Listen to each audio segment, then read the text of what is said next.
नमस्कार दोस्तों, स्वागत है आपका मेरे चैनल कॉमिक्स लाइफ में।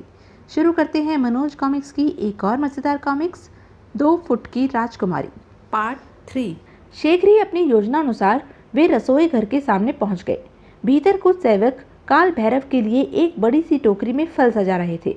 यह बात भी चार्ली और मार्तन जान चुके थे कि काल भैरव रात्रि के समय फलों के अलावा और कोई आहार नहीं लेता। मार्तंड, इन्हें भी बेहोश करना जरूरी है।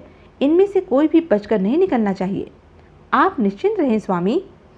राजकुमारी को वहीं छोड़ दोनों दबे पांव भीतर प्रविष्ट हुए और इससे पहले कि उन सेवकों में से किसी को उन दोनों की मौजूदगी का आभास मिल पाता, चार्ली और मार्तंड किसी हिंसक भेड़िए के समान उन पर टूट पड़े।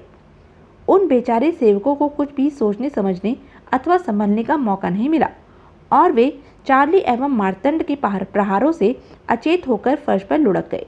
उनके बेहोश होते ही राजकुमारी ने भीतर प्रविष्ट हो दरवाजा बंद कर दिया। मार्तंड, यदि हम इन फलों के नीचे राजकुमारी को छुपा दें तो कैसा रहे? बहुत बढ़िया रहेगा स्वामी। चलिए इस टोकरी को उलटने में मेरी मदद करिए। दोनों ने मिलकर फलों की टोकरी को उलट दिया और खाली टोकरी में राजकुमारी को लिटाकर उसके ऊपर फलों को सजाने लगे ताकि काल भैरव को किसी प्रकार का संदेह न हो सके। फिर वे फलों की टोकरी को उठाकर काल भैरव के कमरे की ओर चल दिए। काल भैरव बड़ी विभत्स चेहरे का लंबा चौड़ा इंसान था। जब चार्ली और मार्तंड ने उसके सामने फलों की टोकरी रखी तो उनके हृदय तेजी से धड़क रहे थे।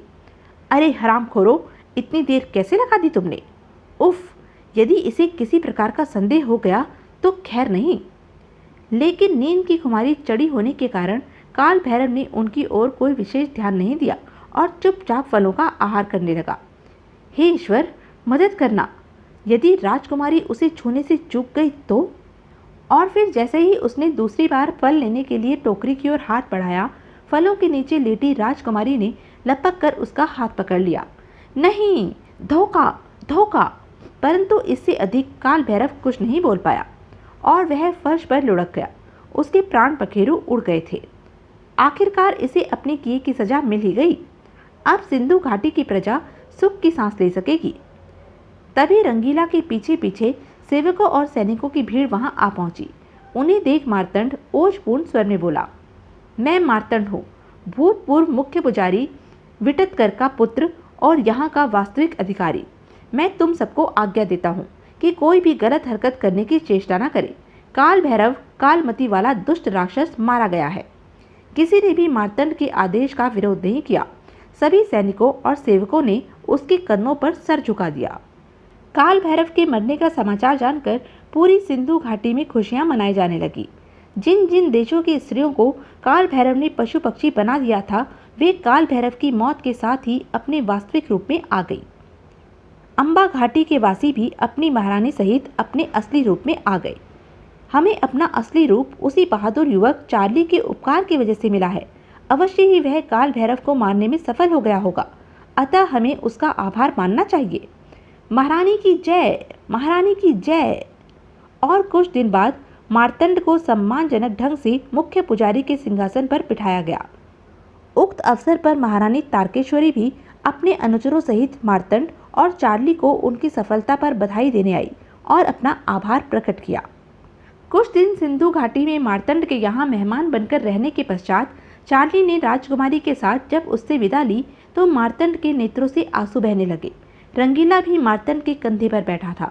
दोनों मित्रों की विदाई देख उसकी आंखें भी सजल हो उठी थी। इधर जब शत्रुकाल को अपने मित्र काल भैरव की मौत का समाचार मिला तो क्रोध एवं अपमान से उसकी आंखें लाल सुर्ख हो उठी। ये क्या, मेरा मित्र काल भैरव उस चूहे चार्ली के हाथों मारा गया? उफ, अब मैं अपने भाई को क्या मुंह दिखाऊंगा? उसने तुरंत हाथ में थमी छड़ी को दीवार पर लगे शीशे पर घुमाया। दूसरे ही क्षण उसमें चार्ली और 2 फुट की राजकुमारी दिखाई देने लगी, जो पैदल ही एक तरफ को बढ़ रहे थे। अब इनकी मौत मेरे ही हाथों होगी। इधर चार्ली राजकुमारी के साथ तेजी से आगे बढ़ा चला जा रहा था कि तभी उन्हें सामने एक गोल सी वस्तु चमकती दिखाई दी। अरे, वह चमकदार गोला कैसा है? आओ देखते हैं। गोले के निकट पहुंचकर दोनों उसे टटोल टटोल कर देखने लगे। आहा, कितना चमत्कार और सुंदर पत्थर है यह। लगता है कोई अनमोल वस्तु है। हाँ, लेकिन समझ में नहीं आता आखिर यह है क्या। तभी एक भयानक धमाके के साथ वह गोला फट गया और उसमें से लाल लाल धुआं निकलकर आकाश को छूने लगा। धड़ाम! उफ, यह क्या मुसीबत आई। आह, मेरा सिर घूम रहा है। दूसरे ही क्षण चार्ली और राजकुमारी बेहोश होकर धरती पर लुढ़क गए। उनके बेहोश होते ही उस लाल धुएं में से शत्रुकाल भयानक अट्टहास करता हुआ वहां प्रकट हुआ। हा हा हा हा, अब इन्हें मेरे हाथों मरने से दुनिया की कोई शक्ति नहीं बचा सकती। लेकिन जैसे ही उसने तलवार से चार्ली की गर्दन काटनी चाही, चार्ली के गले में पड़े तावीज से हरे रंग का धुआं तेजी के साथ निकलने लगा। ओह कीर्ति स्वामी! दूसरे ही क्षण उस धुएं से शत्रुकाल जितना ही लंबा चौड़ा एवं विशालकाय इंसान निकलकर शत्रुकाल के सामने आ खड़ा हुआ। शत्रुकाल, उसे मारने से पहले तुम मुझसे मुकाबला करो। आज का फैसला अंतिम होगा। अवश्य, आज उसके साथ साथ तुम भी मरोगे।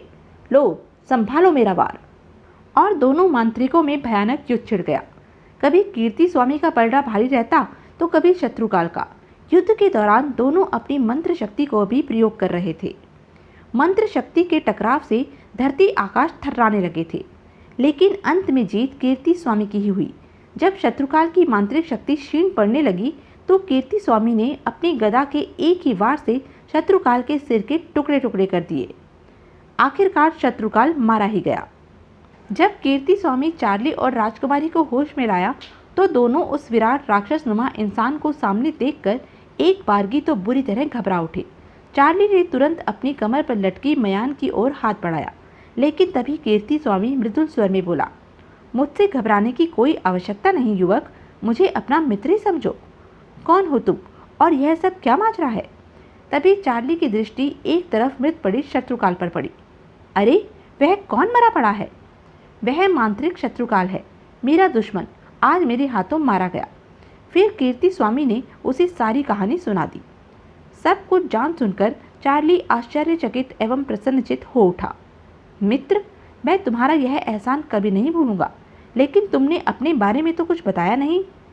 मेरा नाम कीर्ति स्वामी है, वही जिस बंदरनुमा जानवर की एक बार तुमने विशेष घास लाकर मदद की थी और जिसने तुम्हें तुम्हारी सुरक्षा के लिए तावीज़ दिया था। दरअसल अब तक मैं तावीज़ में रहकर तुम्हारी हर खतरे और संकट में मदद कर रहा था। ओह, सुनो मित्र, अब तुम्हें किसी किस्म का खतरा नहीं रह गया, अतः अब मैं भी तुम्हारे साथ नहीं रहूँगा। लेकिन विदा लेने से पूर्व मैं तुम्हें इतना और बता दूँ कि शत्रुकाल दंडी स्वामी का ही भाई था और दंडी स्वामी ने ही राजकुमारी का अपहरण कर उसे सिंधु घाटी पहुंचाकर तुम्हें अपने मार्ग से हटाना चाहा था। अब राजकुमारी को इनके पिता के पास पहुंचाना और दंडी स्वामी को दंड दिलाना तुम्हारा काम है। ओह!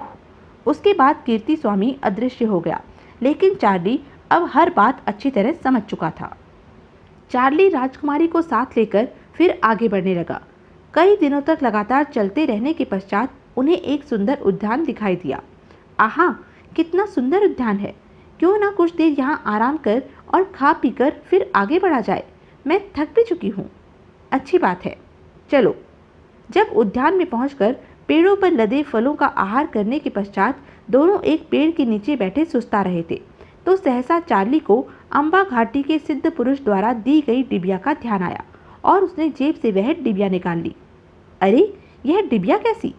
एक सिद्ध महात्मा ने दी थी और कहा था कि किसी मनपसंद स्थान पर ही इसे खोलना। मुझे यह जगह बहुत पसंद आई, अतः खोलकर देखता हूँ। कहकर जैसे ही चार्ली ने उस डिबिया को खोला, डिबिया से एक तेज चमक निकली और उन दोनों की आंखें चकाचौंध हो गई। लेकिन कुछ देर बाद उन्होंने जैसे ही आंखें खोली, सामने एक आलीशान स्वर्ण महल को देखकर उनकी आंखें पुनः विस्मय से फैल गई। अरे, यह महल यहाँ कहाँ से आ गया? कितना सुंदर और आलीशान है। हाँ, अद्भुत! मेरी तो बुद्धि ही काम नहीं कर रही। अभी वे आश्चर्य से उस स्वर्ण महल को देख ही रहे थे कि तभी महल से धड़धड़ाते हुए असंख्य सैनिक और दास दासियां निकले और उनके सामने सिर झुकाकर खड़े हो गए। महाराज की जय हो, राजकुमारी की जय हो। यह सब देख और सुनकर चार्ली चकित स्वर में बोला, भाई, यह सब क्या चक्कर है? यह महल किसका है और आप लोग क्यों मुझे महाराज कह रहे हैं? यह महल, सैनिक और नौकर चाकर आपके ही है महाराज, और मैं आपका सेनापति। यहाँ के आसपास वाला इलाका भी आपका ही है। हमें किसी भी सेवा के लिए आज्ञा करें महाराज। अब चार्ली की समझ में सिद्ध पुरुष की कही बात का रहस्य आ गया। निश्चित रूप से उसने इसलिए उसे इधर उधर वह डिबिया न खोलने की चेतावनी दी थी। सारा माजरा समझ में आते ही चार्ली ने रोबीले स्वर में कहा, जाइए, हमारी यात्रा के लिए तेज दौड़ने वाले घोड़ों से युक्त एक रथ ले आइए। अभी लीजिए महाराज। कुछ ही क्षणों में सैनिक उनके सामने एक रथ लेकर पहुंच गए। सुनिए सेनापति जी, जब तक हम वापस न लौटे यहाँ का कामकाज और देख रेख आपको ही करनी है। जो आज्ञा महाराज। चार्ली राजकुमारी के साथ रथ पर सवार हुआ और राजकुमारी के देश की ओर रवाना हो गया। तेज दौड़ने वाले घोड़े रथ को जैसे हवा में उड़ाए लिए जा रहे थे।